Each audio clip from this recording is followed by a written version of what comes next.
আসসালামু আলাইকুম students, অনুজীবের written ক্লাসে তোমাকে ওয়েলকাম জানাই। রিটেন ক্লাস শুরু করার আগে কয়েকটা ব্যাপার তোমাদের মাথায় রাখা উচিত। এই ক্লাসে ভাই যে প্রশ্নগুলো লিখে দিচ্ছেন সেগুলা কিন্তু দেখার পর তুমি আগে নিজে উত্তর বলার চেষ্টা করবে, কারণ তুমি আমার সাথে চ্যাপ্টারগুলো পড়েছো, মূল চ্যাপ্টারটাও তুমি প্র্যাকটিস করেছো আশা করি। সো উত্তরগুলো ম্যাক্সিমাম তুমি জানো। তো তুমি আগে নিজে নিজের ভেতর থেকে এগুলো বের করার চেষ্টা করবে, তারপর আমার অ্যান্সারের সাথে মিলিয়ে দেখবে। ক্লাস শেষে আমি তোমাকে পিডিএফ দিয়ে দিব, তো টেনশনের কোনো কারণ নাই। কিন্তু আমি যখন পড়াচ্ছি তখন তোমার মনে হতে পারে আরে আমি তো এগুলো সবই পারি, কিন্তু আসলে তুমি যখন নিজে একা একা লিখতে যাচ্ছ তখন তোমার ব্ল্যাঙ্ক ফিল হচ্ছে। এটাকে ওভারকাম করার জন্য অ্যান্সারটা প্রথমেই তুমি দেখে না ফেলে নিজের মতো করে, দরকার হলে ভিডিও দেখার সময় তুমি পজ করে পারলে আগে চিন্তা করো প্রশ্ন দেখার পর যে আচ্ছা এটার উত্তর কি কি হতে পারে, দেন ভাইয়ের কথা শুনো, বা পিডিএফটা পড়ার সময় একই প্রসেস ফলো করো। আমরা খুব কম্প্যাক্ট হইতে নিব, বেশি কথা বাড়াবো না, চলো চলে যাই। প্রথমেই ভাইরাস দিয়ে শুরু হবে। ওকে,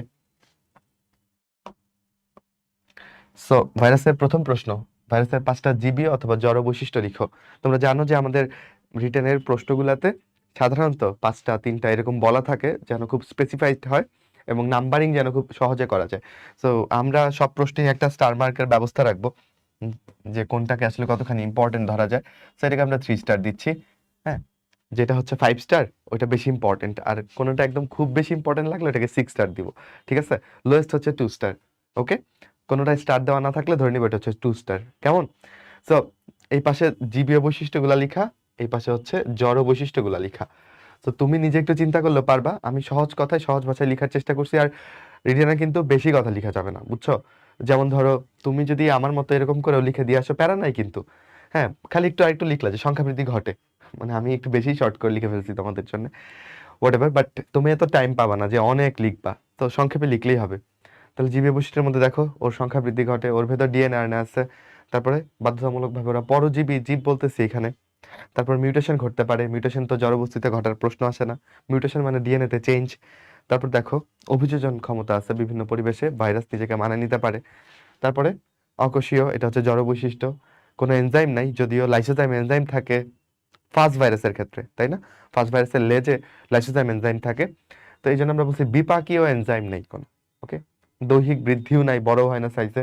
ব্যাকটেরিয়াকে যেই পেপার দিয়ে ফিল্টার করতে পারবো, এটা দিয়ে ভাইরাসকে ফিল্টার করতে পারবা না। সো এই জন্য এটাকে আমরা জীব বলতে চাচ্ছি না।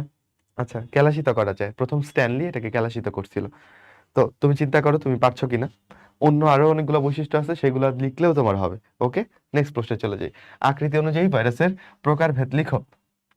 তো আকৃতি অনুযায়ী ভাইরাসকে 5 ভাগে ভাগ করা যায়, এটাকে আমরা 4 স্টার দিই। ঠিক আছে, ভাইরাসের যে কোনো একটা প্রকারভেদ ধরো দিল।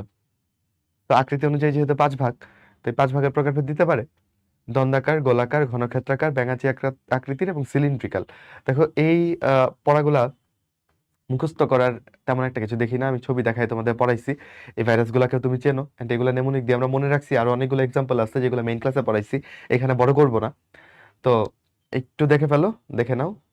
আর এই ভাইরাসগুলোকে যদি বই থেকে দেখে থাকো চেহারার সাথে একটু রিলেট করো। হ্যাঁ, যেমন এটা তো অনেক আসে যে নিচে কোনটা সূত্রাকার বা সিলিন্ড্রিক্যাল ভাইরাস, অবজেক্টিভ আসে ইবোলা ভাইরাস। টি সিরিজভুক্ত সবাই হচ্ছে ব্যাঙাচিক আকৃতির। ঘনক্ষেত্রাকার কি ছিল? হ্যাভি, হে দিয়ে হারপিস, ভি দিয়ে ভ্যাকসিনিয়া। গোলাকার কি ছিল? টি পিএইচডি, আমরা বলছিলাম একটা টুপি পড়ছি গোলাকার পিএইচডি করার পরে। সো টি দিয়ে ছিল টি আইভি, আর পিএইচডি দিয়ে পি দিয়ে ছিল পলিও, এইচ দিয়ে এইচআইভি, আর ডি দিয়ে ছিল ডেঙ্গি, এরা সবাই গলীয়। আর দন্ডাকৃতির ছিল কে বলো? এটিএম, আলফা মোজাইক ভাইরাস। টিএমভি, আর একটা এম দিয়েছিল মামস ভাইরাস। দেখো আমার সব মনে আছে, তোমার থাকা উচিত। সো এই প্রকার ভেতর শিখে ফেললাম। নেক্সট চলো চলে যাই থার্ড প্রশ্নে। ভাইরাসের থার্ড প্রশ্ন হচ্ছে ডিএনএ ভাইরাস এবং আরএনএ ভাইরাসের মধ্যে পার্থক্য লিখো। এইখানে পার্থক্য বইতে আছে আসলে। সো বইতে তোমার দেখো 7টা পার্থক্য আছে, বাট পরীক্ষায় আসলে দেখবা লিখে দিচ্ছে 5টা পার্থক্য লিখো, বুঝছো? সো 5টা পার্থক্য, এটা বেশি ইম্পর্টেন্ট লাগতেছে আমার কাছে, এটাকে 5 স্টার দিয়ে এটা পড়ো অবশ্যই। So, এইটা পার্থক্য লেখার সময় দেখো প্রথমে যেটা করবা, প্রথম পার্থক্য যখন তুমি অ্যাপ্রোচ করবা যে কোনো পার্থক্য, প্রথমে তুমি সংজ্ঞার দিকে তাকাবা, শেষে তুমি উদাহরণের দিকে তাকাবা, বুঝছো? তাহলে 5টার মধ্যে 2টা কিন্তু হয়ে যায়, প্রথমে এটাকে ডিফাইন করব, শেষে এটাকে সংজ্ঞা দিব, মাঝখানে তথ্য যেগুলো জানি সেগুলোর উপর বেসিস করে 3টা পার্থক্য বানাইতে হবে, তাই না? সো আরএনএ ভাইরাস, তুমি এটা লিখতে পারো যে ওর নিউক্লিক অ্যাসিড হচ্ছে আরএনএ, প্রথমে এটা লিখতে পারো, সমস্যা নেই, আমার মাথায় প্রথমে এটা আসছে। আর ডিএনএ ভাইরাস বলতেছি যখন তার নিউক্লিক অ্যাসিড ডিএনএ, একটা চলে গেল। তারপর আরএনএ ভাইরাসগুলো সাধারণত কোথায় অ্যাটাক করে? আরএনএ ভাইরাসগুলো উদ্ভিদে অ্যাটাক করে। সায়ানোফাস ভাইরাসগুলো আরএনএ ভাইরাস। আর ব্যাকটেরিওফাস যেমন টিটুফাস, এরা ডিএনএ, এদের মাথায় একটা বড় ডিএনএ থাকে, তুমি দেখছো। আর প্রাণীতে অ্যাটাক করে সাধারণত ডিএনএ ভাইরাস, সাধারণত, নট অল দ্য টাইম। ওকে, যেমন এইচআইভি তো একটা আরএনএ ভাইরাস, কিন্তু সে তো প্রাণীকে অ্যাটাক করছে। তো নট অল দ্য টাইম, সাধারণত আমরা বলছি, রাইট? তাহলে আমরা দুইটা শিখে ফেললাম। এরপর আকৃতি বিবেচনা। সো তুমি যদি ডিএনএ আর আরএনএ ভাইরাসকে চেনো, তাদের আকৃতিও তুমি জানবা। যেমন ধরো আমি যদি একটা আরএনএ ভাইরাস বলি টিএমভি, ওটার আকৃতি দন্ডাকৃতির, তাই আমরা এদেরকে সাধারণত দন্তাকার বা সূত্রাকার বলছি। অপরদিকে ডিএনএ ভাইরাসগুলো কেমন হয়, যেমন ধরো এইচআইভি একটা গোলাকার ভাইরাস, তাই না? এটা একটা, সরি, এইচআইভি তো আরএনএ ভাইরাস, এইচআইভি কে বিবেচনা নিও না। আচ্ছা, ডিএনএ ভাইরাস কারা? টিটুফাস, ওরা হচ্ছে ব্যাঙাচি আকৃতির। তারপর হচ্ছে পাউরুটি আকৃতির কে? ভ্যাকসিনিয়া, হারপিস, বুঝছো? সো এই আর কি গেল এটা। তারপরে এনভেলপের ব্যাপারটা দেখো, এনভেলপ মানে তৃতীয় একটা আবরণ, এটা থাকে কাদের ক্ষেত্রে? ডিএনএ ভাইরাসের ক্ষেত্রে। আরএনএ ভাইরাসের ক্ষেত্রে এনভেলপটা থাকে না। তাহলে আমাদের কিন্তু 4টা হয়ে গেছে অলরেডি, বুঝছো? আর ব্যতিক্রমটাও লিখে দিতে পারো, রিও ভাইরাস, এইটার আরএনএটা কেমন? রিও ভিরিডি, এইটার আরএনএ ব্যতিক্রম, মানে কয় সূত্রক? 2 সূত্রক।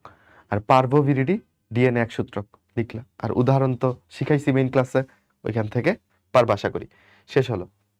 আচ্ছা, এবার আহ, কিছু প্রশ্নের মানে ডাবল প্রশ্ন থাকে কোনো কোনো প্রশ্নে। একটা প্রশ্নে থাকে 1, আরেকটা প্রশ্নে থাকে হচ্ছে 1.5, এরকম করে 2.5 নাম্বার, বুঝছো? মানে সাধারণত তোমার 10 নাম্বার রিটেন, তো 10-এর মধ্যে 4টা প্রশ্ন থাকে 2.5 2.5 2.5 2.5 করে, বুঝছো? এই 4টা প্রশ্নের মধ্যে কোনোটা আছে যে ধরো 5টা পার্থক্য লিখতে দিচ্ছে তোমাকে, ওইখানে তো তোমার 5-এ 5, সরি 5-এ 2.5, ওকে। আর কয়েকটা প্রশ্ন আছে যেখানে 2টা প্রশ্ন থাকে।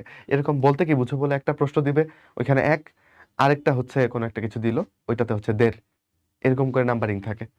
তো ইমার্জিং ভাইরাস বলতে কি বুঝো, যে ভাইরাস আগে মানুষের ছিল ছিল না, অন্য পোষক দেহে ছিল, স্বাভাবিক পোষক থেকে পরবর্তীতে সম্পর্কহীন কোনো পোষকে চলে আসছে। যেমন করোনা ভাইরাস আগে বাদুড়ে ছিল, বাদুড় থেকে এটা মানুষে আসছে, বাদুড়ের সাথে মানুষের কোনো সম্পর্ক নেই, তাই না? কিভাবে আসলো? মিউটেশন করে। তো এই করোনা ভাইরাসকে আমরা ইমার্জিং ভাইরাস বলি। আর কে কে আছে emerging virus? Nile virus, Ebola virus, ওই যে নেশা করোনা শিখাইছিলাম, সার্স, তারপর HIV and corona. Okay, bacteriophage বলতে কি বুঝো? যারা ব্যাকটেরিয়াকে মেরে ফেলবে। প্রোফাজ কি? প্রোফাজ হচ্ছে তোমার, প্রোফাজ লিখতে গেলে অবশ্যই তুমি ওই ব্যাকটেরিয়াল ডিএনএ আর ভাইরাল ডিএনএ, এই দুটা কথা মেনশন করলেই হয়ে যাচ্ছে। লাইসোজেনিক চক্রটা মেনশন করলে আরো ভালো। যে লাইসোজেনিক চক্রে ব্যাকটেরিয়াল ডিএনএ আর ভাইরাল ডিএনএ একসাথে হয়ে যে গঠনটা তৈরি করছে তার নামই প্রোফাস। লাইটিক চক্রে কিন্তু এটা তৈরি হবে না। ওকে, নিউক্লিয় ক্যাপসিড, সংক্রমণ ক্ষমতাহীন একটা ভাইরাসকে তুমি নিউক্লিয় ক্যাপসিড বলবা, মানে সে রোগ সৃষ্টি করতে পারছে না, জড় বস্তুর মতো পড়ে আছে, তখন তুমি তাকে তার রাসায়নিক নামে ডাকতেছো। ক্যাপসিড বুঝো আশা করি, ডিএনএ বা আরএনএ বাইরের দিকে যে প্রোটিন আবরণটা থাকে। ভিরিয়ন কাকে বলবা? ভিরিয়ন হচ্ছে সংক্রমণ ক্ষমতা আছে এমন একটা ভাইরাস। সো একই ভাইরাসকে তুমি নিউক্লিয় ক্যাপসিড বলছো যখন সে রোগ তৈরি করতে পারে না, আর যখন সে আক্রমণ করতে পারে, রোগ তৈরি করতে পারে, তখন তুমি তাকে ভিরিয়ন বলছো। ভিরয়েড কি? ভিরয়েড হচ্ছে একটা আরএনএ যেটা রোগ সৃষ্টি করতে পারে, জাস্ট আরএনএ, আস্তটা দরকার নেই। আচ্ছা, এগুলো কিন্তু আমি মেইন ক্লাসে পড়াইছি, তো একটু দ্রুত যাওয়া যায় বোধহয়। প্রিয়ন বলতে কি বুঝো যদি পরীক্ষা আসে? সংক্রামক একটা প্রোটিন ফাইব্রিল। মনে রাখার উপায়, প্রিয়নে প আছে, প্রোটিনেও প আছে, রাইট? আচ্ছা, তাহলে এই বলতে কি বুঝোগুলা জেনারেলি 3 স্টার দিয়ে দিব সবার ক্ষেত্রে, ঠিক আছে? ওকে, তারপরে লাইটিক চক্রের ধাপগুলা লিখো, এটাকে একটা 5 স্টার দিব। লাইটিক চক্রের ধাপগুলা লিখো, 5টা ধাপ আছে, ধাপের হেডলাইন গুলাই খালি চাইবে। সো পড়ছো ভালো করে আশা করি, টাইপগুলা না দেখে বলার চেষ্টা করো, তারপর দেখে মিলায় নাও, ঠিক আছে? ওকে, লাইটিক আর লাইসোজেনিক চক্রের 5টা পার্থক্য, এটাকে 5 স্টার দিব। দেখো, তো আমি যখন এটা লিখতে যাব তখন আমার মাথায় কি কি আসবে? যে লাইটিক চক্রে ব্যাকটেরিয়াটা ঢুকবে, ব্যাকটেরিয়ার ভেতরে ভাইরাসটা ঢুকবে এবং এটাকে ফাটাই দিয়ে অনেকগুলা ভাইরাস বের হয়ে আসবে।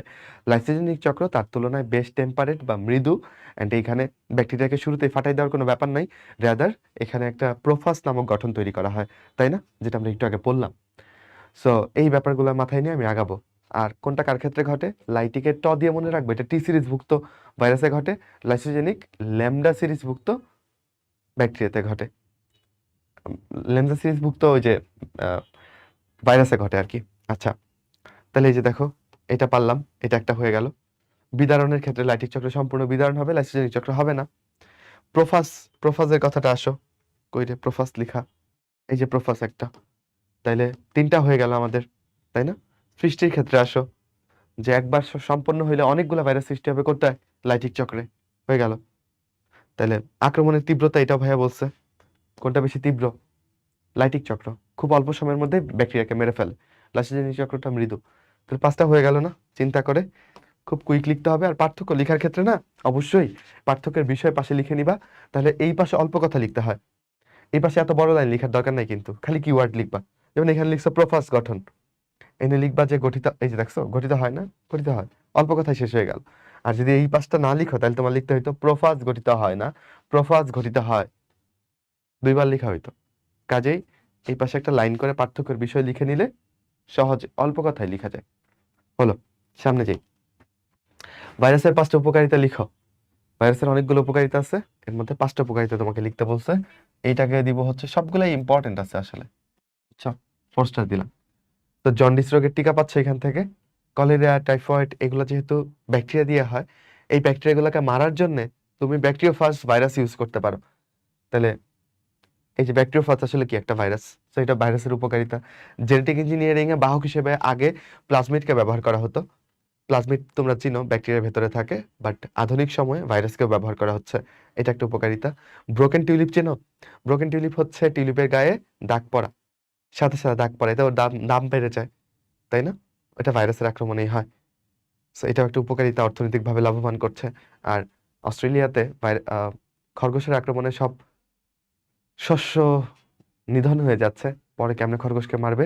মিক্সো ভাইরাস দিয়ে খরগোশ নিধন করা হচ্ছে। এটা কৃষিক্ষেত্রে একটা উপকারিতা বলতে পারো। ভাইরাসের 5টা উপকারিতা হয়ে গেল। এটা খুব ইম্পর্টেন্ট, উদ্ভিদ এবং প্রাণীতে রোগ সৃষ্টি করে এরকম 5টা ভাইরাসের নাম, 5 স্টার দিলাম এটাকেও। ঠিক আছে? তো উদ্ভিদের রোগ সৃষ্টিকারী মোট কয়টা ভাইরাস আছে তোমার বইতে? 6টা ভাইরাসের নাম সুন্দর করে লেখা আছে। এর মধ্যে তুমি টোবাকো মোজাইক ভাইরাস ভুলবাই না, তাই না? এটা খুব কমন, দন্তাকৃতির এই ভাইরাসটা, টিএমভি। লিখে টান দিয়ে লিখবা টোবাকো মোজাইক ভাইরাস। যখন বলবো উদ্ভিদের 5টা ভাইরাসের নাম লিখো, পুরোটা না লিখলেও চলবে, তুমি জাস্ট এটাকে টিএমবি নামে সবাই চিনে, টিএমবি লিখে টান দিয়ে লিখলা তামাকের মোজাইক ভাইরাস। বিন মোজাইক ভাইরাস এটাকে বলা হয় বিএমভি। তাহলে মোজাইক রোগ হচ্ছে 3 জনের, এখানেই 3টা শেষ। কি কি বলো? একটা তামাকের, একটা হচ্ছে শিমের, আর একটা হচ্ছে আলুর। তাহলে তুমি এখন ওই যে শীতকাল চলতেছে তো, আলু শিম, তাই না, এগুলা দিয়ে তো তরকারি রান্না করে খাচ্ছ, তাহলে চিন্তা করো আলু আর শিম একসাথে আছে, হ্যাঁ, সাথে একটু তামাকও মিশাই নিলাম। Don't try this at home or outside, but ধরো এই 3 জনের মোজাইক রোগ হয়, ঠিক আছে? আলু, শিম এবং হচ্ছে তামাক। তো 3টা মোজাইক দিয়ে 3টা শেষ, বুঝছো? হয়ে গেল। তারপরে টুংরো ভাইরাসটা বেশ বিখ্যাত, এটা হয় ধানের। বুশিস্ট্যান্ডটাও বেশ বিখ্যাত, এটা হয় টমেটোর। বাঞ্চি টপটাও শিখে রাখো, এটা হয় কলার। কলা কই হয়? টপে হয় না একদম, বাঞ্চি টপ হবে কলার। তাহলে উদ্ভিদের ভাইরাসগুলো শিখে ফেললাম। ইংরেজি নাম লিখতে হবে না, বাংলায় লিখলেই হবে, বুঝছো? যারা বাংলা ভার্সনে। ওকে, এরপর আসো প্রাণী ভাইরাস। অভাব নাই, অভাব নাই, এটা আসলে তোমাদের জন্য সোজা মনে করি, তাই না? একটা প্রথমে লিখে ফেললা করোনা, করোনা দিয়ে তোমার novel corona virus, novel corona virus দিয়ে তোমার কোভিড হচ্ছে, গেল। রোগের নাম কিন্তু কোভিড, আর ভাইরাসের নাম নোভেল করোনা ভাইরাস। বুঝো, উল্টাপাল্টা করো না। যেমন ধরো তুমি যদি রোগের নাম লেখো পলিও, তাইলে হবে না। ভাইরাসের নাম পলিও, রোগের নাম কি? পলিও মাইলেটিস। ভাইরাসের নাম হচ্ছে র্যাবিস। জলাতঙ্ক যদি ভাইরাসের নাম লিখো তাহলে হবে না, জলাতঙ্ক হচ্ছে রোগের নাম। তো এরকম করে হিসাব করে লিখে ফেলবা, অনেকগুলো আছে যেটা তোমার পছন্দ। ঠিক আছে? কোষের লাইসিস কোনটা দিয়ে হয়? ইবোলা দিয়ে। সাধারণ সর্দি কাশি রাইনো ভাইরাস দিয়ে। আশা করি পারবা। তাইলে এটা বেশি ইম্পর্টেন্ট ছিল, ওকে? এইটাও ইম্পর্টেন্ট, এগুলোর নাম ধাম এগুলো বেশি ইম্পর্টেন্ট লাগে। মানুষের ক্যান্সার তৈরি করে, এদেরকে আমরা অঙ্কোজেনিক ভাইরাস বলতে পারি আসলে। অঙ্ক মানে ক্যান্সার। তো ক্যান্সার সৃষ্টি করে এরকম 5টা ভাইরাসের নাম লিখো। আর টিচারদের পছন্দের জায়গায় এরকমই, যেখানে কোনো অপশন তোমার জন্য নাই। যেমন ধরো প্রাণী, যদি প্রাণীর 5টা ভাইরাসের নাম যদি লিখতে বলে, ওইখানে অনেক অপশন তোমার কাছে। স্যাররা চায় যে বইয়ে যতটুকু আছে সবটুকু লিখতে হবে। এবার দেখি কে কতটুকু লিখতে পারে। মানে আগের বছর প্রশ্ন দেখলে দেখবা এমন প্রশ্নগুলো বেশি দেয় যেখানে 5টা পয়েন্টই আছে, এবার বলে তুমি 5টাই লিখো, বুঝছো? তো এই হচ্ছে অবস্থা। তো এখানে 5টা পয়েন্টই আছে বইতে, এই জন্য এখান থেকে 5টাই লিখতে বলবে। ওকে, তাহলে কি কি ক্যান্সার হইতে পারে দেখো। লিভার ক্যান্সার কি দিয়ে হবে? হেপাটাইটিস। হেপাটাইটিস বি ভাইরাস দিয়ে প্রথমে তোমার হেপাটাইটিস রোগ হইলো, পরবর্তীতে এটা ক্যান্সারের দিকে মুভ করতে পারে। আচ্ছা, টি সেল লিউকেমিয়া। লিউকেমিয়া একটা রক্তের ক্যান্সার, সবাই পারো। রক্তে ডব্লিউবিসির পরিমাণ অনেক বেড়ে যায়। টি সেল তো একটা লিম্ফোসাইট, ডব্লিউবিসি, তাই না? তো এটা যে ভাইরাস দিয়ে হয় এটার নাম হিউম্যান টি সেল লিউকেমিয়া ভাইরাস। রোগের নাম মনে রাখলে ভাইরাসের নাম মনে রাখা কঠিন কোনো ব্যাপার না। এইটা চ্যাপ্টারের মধ্যে অনেকবার পড়ছো। অ্যানোজেনিটাল, অ্যানো মানে মুখ, জেনিটাল মানে জননাঙ্গ বোঝায়। তো এটা জরায়ু মুখের যে মুখটা, মানে জরায়ু মুখই তো বললাম, মানে জরায়ু মুখের ক্যান্সার, এটাকে বলা হয় অ্যানোজেনিটাল ক্যান্সার। এটা কি দিয়ে হয়? প্যাপিলোমা ভাইরাস দিয়ে। তাহলে এটা দিয়ে শুধু মেয়ের আক্রান্ত হচ্ছে, ছেলেদের তো আর জরায়ু নাই, জরায়ু মুখ ভাইরাস, মানে জরায়ু মুখ ক্যান্সার হওয়ার তাই সম্ভাবনাও নাই। ওকে, ক্যাপোসি সার্কোমা, ক্যাপোসি সার্কোমা, দেখো দন্তাস্য দন্তাস্য, হারপিস সিমপ্লেক্স, দেখছো একই জায়গায়। তাহলে এটাকে ভুলো না, ক্যাপোসি সার্কোমা, সার্কোসা লিখা, এটা আসলে সার্কোমা। সার্কোমা বলতে বোঝায় আসলে পেশির ক্যান্সার।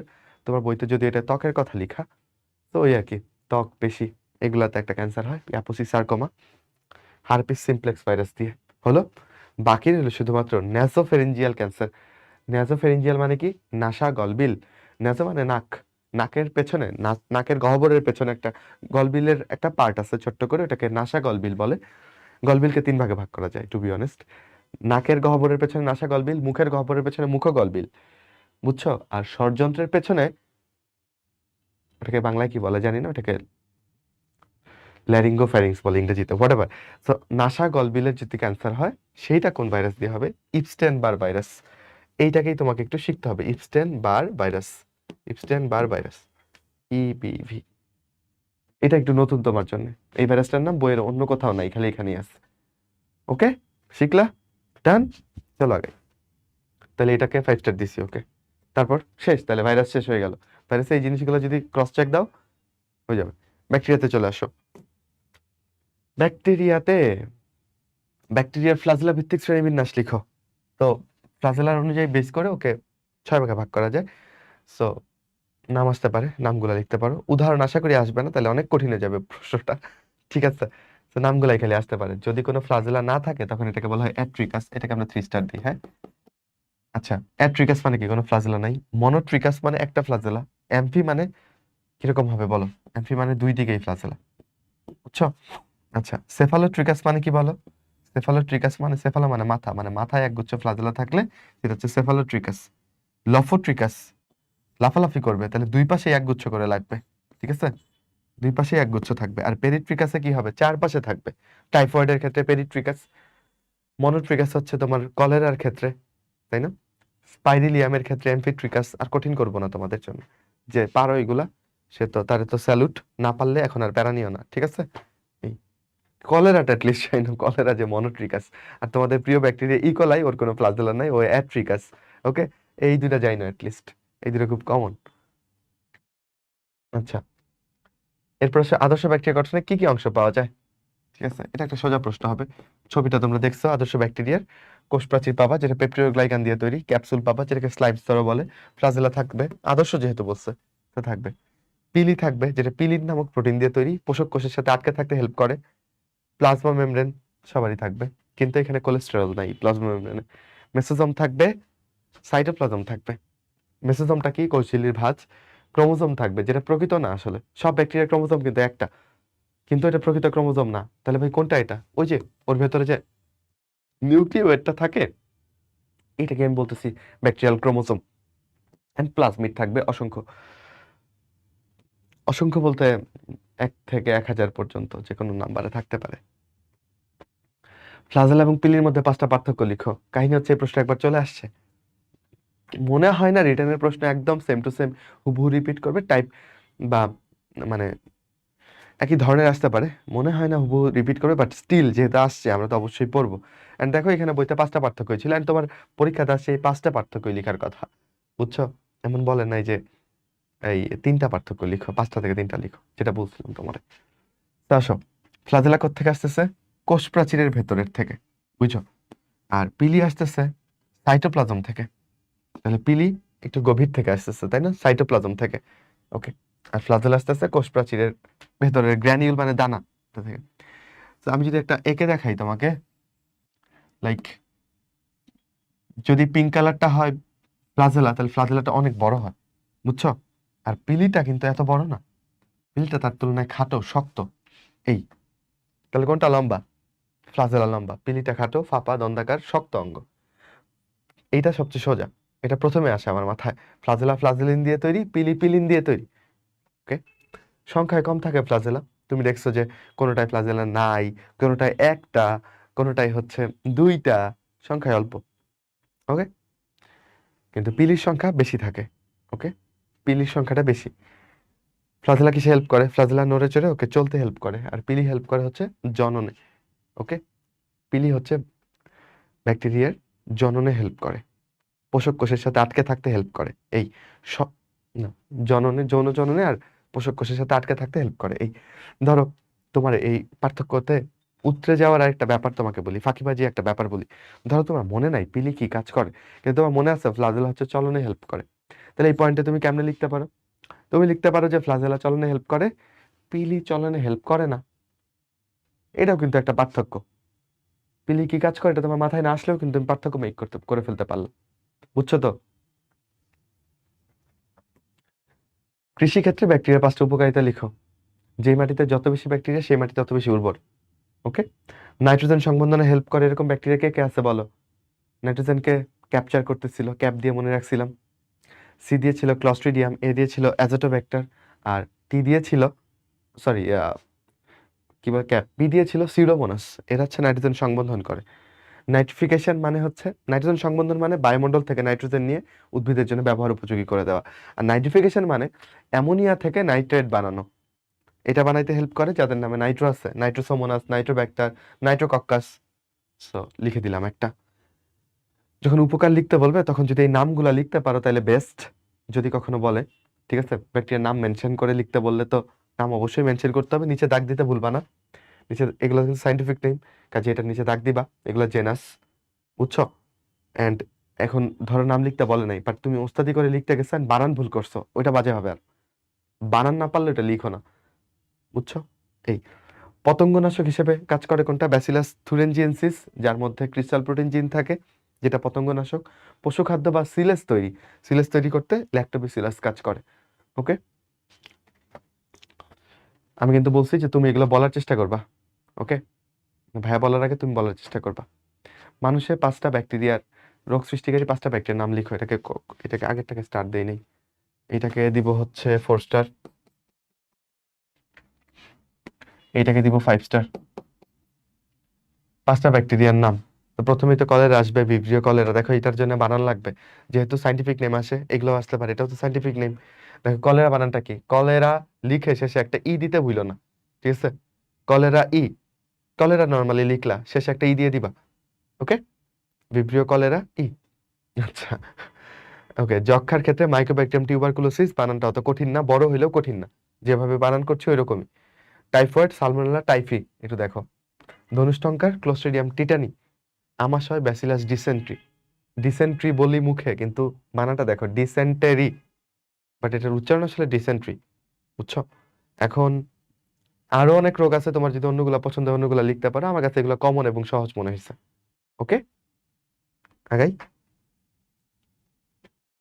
আমরা কিন্তু মেইন ক্লাসে পড়াইছি যে কিভাবে কোনগুলা ভাইরাস গঠিত রোগ, কোনগুলা ব্যাকটেরিয়া গঠিত রোগ, তাই না? আচ্ছা, ভাইরাস আর ব্যাকটেরিয়ার মধ্যে 5টা পার্থক্য লিখো। এটা একদম সোজা প্রশ্ন হবে যদি আসে পরীক্ষাতে, এটা একটা 5 স্টার। বুঝছো? পারবা না? তোমার উপর ছেড়ে দিচ্ছি, পড়ো। আণুবীক্ষণিক কে? ব্যাকটেরিয়া। অতি আণুবীক্ষণিক ভাইরাস। বুঝছো? বিপাক ক্রিয়া, বিপাক এনজাইম তো নাই ভাইরাসে। বিপাক ক্রিয়া কই দেখতে পাবা? ব্যাকটেরিয়াতে দেখতে পাবা। ওকে, ডিএনএ আরএনএ দুইটা একসাথে থাকবে ব্যাকটেরিয়াতে। ভাইরাসে শুধু ডিএনএ নয়তো শুধু আরএনএ। এই যে এক প্রকার নিউক্লিক অ্যাসিড আর উভয় প্রকার নিউক্লিক অ্যাসিড। এই তো। ক্যাপসিড কার থাকবে? ভাইরাসের থাকবে, ব্যাকটেরিয়া থাকবে না। তারপর তুমি ইচ্ছা মতো আসলে পার্থক্য বানাইতে পারো না, পার্থক্য আটকানোর কোনো কারণই নাই। তুমি জাস্ট ভাইরাস আর ব্যাকটেরিয়ার চেহারা চিন্তা করবা। যেমন ধরো আমি একটা পার্থক্য বানাবো, প্লাজমিড। তুমি লিখবা প্লাজমিড থাকে ব্যাকটেরিয়াতে, ভাইরাসে থাকে না। বুঝছো? তুমি বানাইলে ফ্লাজেলা ও পিলি, ফ্লাজেলা পিলি থাকে, ফ্লাজেলা পিলি থাকে না। ইচ্ছা মতো পার্থক্য বানানো যায় বুদ্ধি থাকলে। বুঝতেছো তো? আচ্ছা, আদর্শ অ্যান্টিবায়োটিকের 5টা বৈশিষ্ট্য লিখো। আছে বইতে, তাই না? অ্যান্টিবায়োটিক ব্যাকটেরিয়াকে মারবে, তাই সিলেক্টিভ ব্যাকটেরিয়াকে যেন মারে, সব ব্যাকটেরিয়াকে যেন মেরে না ফেলে, এই জন্য এটা সিলেক্টিভ টক্সিসিটি যেন করে। এই তারপর ন্যারো স্পেকট্রাম। ন্যারো মানে কি? সংকীর্ণ। ওই যে বললাম তোমার দেহে অনেকগুলো ভালো ব্যাকটেরিয়া আছে, ওদেরকেও যদি মেরে ফেলে তাহলে তোমার লস। তুমি তো খালি খারাপটাকে মারতে চাচ্ছ, তাই না?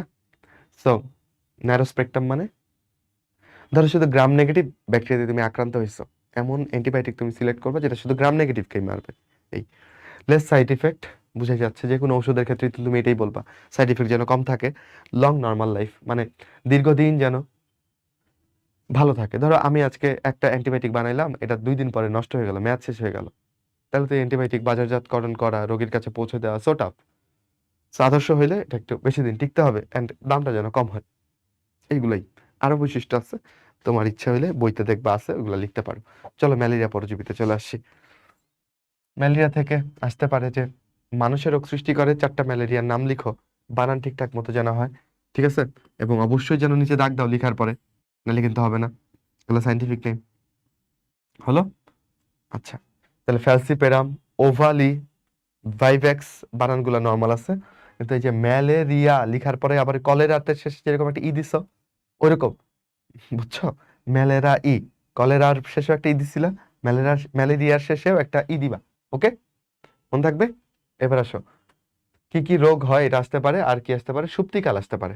ওকে, তাহলে রোগ কি হয় শিখাইছি তো ক্লাসেই। ফেলসিপেরাম যেহেতু অনেক মারাত্মক, তাই এটাতে ম্যালিগনেন্ট ম্যালেরিয়া হয়, এটাও মারাত্মক। ভাইভ্যাক্স, ভাইভ্যাক্সের ব দিয়ে মনে রাখছিলাম বিনাইন, বিনাইন মানে একটু কম মারাত্মক। ওকে, আচ্ছা। ওভালি, ওভালি শুনলে আমার কাছে খুবই চিপ মনে হয়, খুবই দুর্বল মনে হয়, বুঝছো? তো এটা দিয়ে মৃদু টার্সিয়ান ম্যালেরিয়া হবে। আর প্লাজমোডিয়াম ম্যালেরিয়া দিয়ে কোয়ার্টান ম্যালেরিয়া হবে। ওকে, তো এখানে ম্যালেরিয়া, রিয়ার র দিয়ে আমি কোয়ার্টানের একটু রটা একটু রেফটা একটু মনে রাখার চেষ্টা করতাম। কোয়ার্টান মানে আসলে 4, বুঝছো? তো কোয়ার্টান ম্যালেরিয়া হবে এটা দিয়ে। উপরেগুলো কিন্তু টার্সিয়ান, বুঝছো? এটা কোয়ার্টান, টার্সিয়ান মানে 3, কোয়ার্টান মানে 4। আচ্ছা, এখন সুপ্তিকাল, সুপ্তিকালটা পাশে আমি লিখে দিই। আশা করি তুমি আমার আগে বলে ফেলছো, কারণ এগুলো অবজেক্টিভের জন্য সুপ্রিম ইম্পর্টেন্ট। ভাইভেক্সেরটা সবার আগে মনে পড়ে, 12 থেকে 20। ভাইভেক্সে ব ছিল, বিনাইনেও ব ছিল, 12তেও ব, 20এও ব, সব ব ব ব। 12 থেকে 20 দিন, তাই না? সবচেয়ে কম ছিল কার? ফ্যালসিপেরামের, 8 থেকে 15 দিন, তাই না? ওভালির কত বলো? ওভালির হচ্ছে 11 থেকে 16 দিন। আর সবচেয়ে বেশি প্লাজমোডিয়াম ম্যালেরিয়া 18 থেকে 40 দিন। এই তো সুপ্তিকালগুলো হয়ে গেল। ওকে, তাহলে সবচেয়ে কম সবচেয়ে বেশি ভাইভেক্সে ব ব, আর 11 থেকে 16 হচ্ছে ওভালি গেল। এন্ড যেটা সুপ্তিকাল বেশি সেটার জ্বরও আসে কিন্তু অনেক দেরিতে, 72 ঘন্টা পর পর। যেটা সুপ্তিকাল কম সেটা জ্বরও আসে ফার্স্ট, 36 থেকে 48 ঘন্টা, বুঝছো? ও, স্টার দেয়নি, তাহলে এইটাকে কত স্টার দিব? এটাকে 4 স্টার দিলাম। ম্যালেরিয়া জ্বরের লক্ষণ লিখো। মাধ্যমিক পর্যায়ের 5টা, চূড়ান্ত পর্যায়ের 3টা, এভাবে লিখে বলে দিতে পারে যে ম্যালেরিয়া পরজীবীর মাধ্যমিক পর্যায়ের 5টা বৈশিষ্ট্য লিখো, অথবা চূড়ান্ত পর্যায়ের 3টা বৈশিষ্ট্য লিখো, এগুলো আসতে পারে, বুঝছো? সো এটাকে কত স্টার দিব? এটাকে 3 স্টার দিই লক্ষণ। তো প্রাথমিক পর্যায়ের যে লক্ষণগুলা, এগুলো খুব ইজি, খুব জেনারেলাইজ। অন্যান্য রোগেও এগুলো হয়, ক্ষুধা মন্দা, অনিদ্রা, হ্যাঁ, ব্যথা, পেশিতে ব্যথা, শীত শীত লাগা, খাবারে অনীহা, এগুলো তো জেনারেলাইজ। প্রথম দিকে ওইভাবে স্পেসিফাইড ভাবে বোঝা যায় না। মাধ্যমিক পর্যায়ে এসে বুঝতে পারি যে ম্যালেরিয়া জ্বর।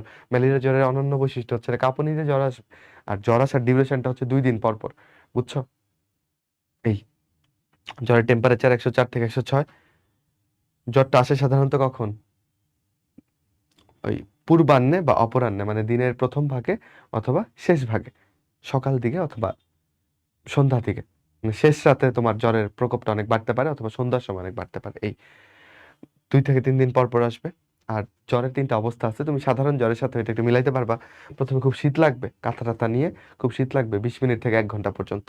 তারপরে শীতের জন্য তুমি কাঁথা কম্বল দিয়ে শুয়ে আসছো, এরপরে অনেক অনেক জ্বর থাকবে, 2 থেকে 4 ঘন্টা কষ্ট করার পর দেখবা শেষে গিয়ে ঘাম ঝরবে তোমার, ঘাম দিয়ে জ্বরটা ছেড়ে যাবে।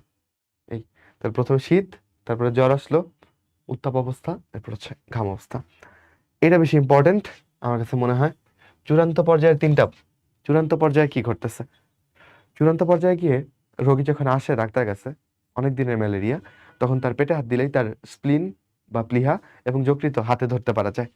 সেগুলো অনেক বড় হয়ে যায়, আর লাইসোলিসিথিন তৈরি হয় প্লিহা থেকে। ফলে এটা আরবিসি কে ধ্বংস করে, এতে রক্তকণিকার পরিমাণ, আরবিসির পরিমাণ কমে যায়, অ্যানিমিয়া হয়। তো সে আসলে তুমি দেখতে পাবা যে তার অ্যানিমিয়া আছে, বুঝছো? হিমোলাইসিন বলে একটা অ্যান্টিবডি আছে যেটা জীবাণু থেকে আসে, প্লাজমোডিয়াম থেকেই আসে। কিন্তু এটাও আরবিসি কে নষ্ট করে, সবকিছু আরবিসির উপর, বুঝছো? এটা গেল। আরেকটা এক্সট্রা খালি মনে রাখলা, খাবার পরিপাকে তার ব্যাঘাত ঘটে। কেন বলতো?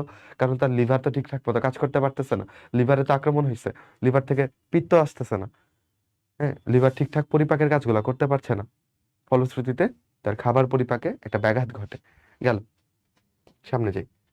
এরিথ্রোসাইটিক সাইজোগনিতে 5টা দশার নাম লিখো, তোমার উপর ছেড়ে দিচ্ছি, ঠিক আছে? ছবি দেখে ভালো করে শিখো, লিখো, ক্লাসে পড়াইছি, ঠিক আছে? প্রথমে সে, আচ্ছা একটু বলে ফেলি, প্রথমে সে ঢুকলো আরবিসির মধ্যে, তখন তার দশাটার নামটা একটু মনে রাখো, ট্রফোজয়েড।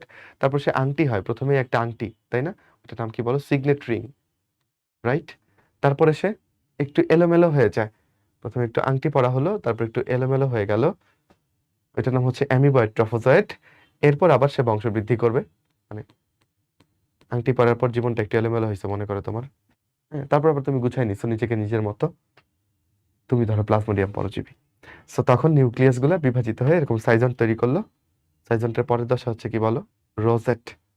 আরো মাঝখানে দু একটা লেখা আছে, সমস্যা নেই। রোজেটে কি হবে বলো? এখানে ফুলের মতো গঠন তৈরি হবে। তারপরে মেরোজয়েট, এরপর গ্যামিটোসাইট, এটা আলটিমেট দশা, মানুষের দেহে শেষ দশা। মাইক্রোগ্যামিটোসাইট, ম্যাক্রোগ্যামিটোসাইট, এটা হচ্ছে পুরুষ, আর এটা হচ্ছে স্ত্রী। এগুলো কই যাবে? এগুলো মশকের দেহে ঢুকবে। ওকে, এটাকে কত দিব? এইটাকে আমরা 2 স্টার দেই। হেপাটিক এরিথ্রোসাইটিক সাইটোকিনির 5টা ধাপ, ঠিক আছে? তাহলে এটাকে আমরা 3 স্টার দিব। ওকে, হেপাটিক যকৃতে ঘটবে, এরিথ্রোসাইটিকটা আরবিসিতে ঘটবে, দশাগুলোর নাম লিখে ফেলবা। হিমোজয়েন কোথায় পাওয়া যায়? এরিথ্রোসাইটিক সাইটোকিনিতে পাওয়া যায়। ওকে, মানুষের জ্বর হয় কখন জানো? যখন আরবিসি গুলা ফেটে গ্যামেটোসাইট গুলা বাইরে বেরোয় আসলো, তখন শ্বেত রক্তকণিকা ওই গ্যামেটোসাইট গুলাকে আটকাইতে যায়, তখন শ্বেত রক্তকণিকা পাইরোসিন ক্ষরণ করে, সেটা হাইপোথ্যালামাসে গিয়ে জ্বর বানায় দেয়, বুঝছো? সাবস্টান্স দানা দেখা যায় কোথায়? এরিথ্রোসাইটিক সাইটোকিনিতে। হলো? ম্যালেরিয়ার 3টা ডিপ্লয়েড দশার নাম লিখো, সোজা প্রশ্ন ধরে আসলো, ঠিক আছে? তাহলে সব 3 স্টার। জাইগোট, উকিনেট, উসিস্ট, এই 3টাই ডিপ্লয়েড দশা, আর যত দশা পড়বা সব হ্যাপ্লয়েড। সাইজোগনি এবং স্পোরোগনি, এই 5টা, এটার মধ্যে 5টা পার্থক্য লিখো। সাইজোগনি বলা হয় অযৌন চক্রকে, সাইজোগনি বলার কারণে এখানে সাইজন্ট বলে একটা দশা আছে, ওকে? এন্ড স্পোরোগনিতে হয় যৌন জনন, ঠিক আছে? সো ক্লাসে পড়াইছি ছবি দেখায়, এটা শুধু এইটুকু দেখে বোঝা কষ্ট, এটা তুমি তোমার মতো করে পড়ো। এটাকে কত স্টার দিব? এটাকে 2 স্টার। ওকে, এরপর আসো ম্যালেরিয়া রক্তশূন্যতার 4টা কারণ লেখো, এটা 5 স্টার। ওকে, এটা একটু বেশি ইম্পর্টেন্ট লাগতেছে। তাহলে দুইটা কিন্তু আমরা অলরেডি পড়ে ফেলছি, একটা হচ্ছে লাইসোলেসিথিন যেটা প্লিহা থেকে আসতেছে, একটা হিমোলাইসিন যেটা প্লাজমোডিয়াম থেকে আসতেছে। এই দুইটা আরবিসি কে নষ্ট করতেছে, ঠিক আছে? আচ্ছা, এবার আসো, যকৃত প্লিহার সাইজ বড় হয়ে যাচ্ছিল না, আরবিসি কোথায় নষ্ট হয়? যকৃত এবং প্লিহাতে। তো এদের সাইজ বড় হয়ে যাওয়ায় নষ্টও বেশি হবে। এই এটোসেটিক সাইজোগনির শেষে আরবিসি ভেঙে যাচ্ছে, এটাই মেইন কারণ আসলে।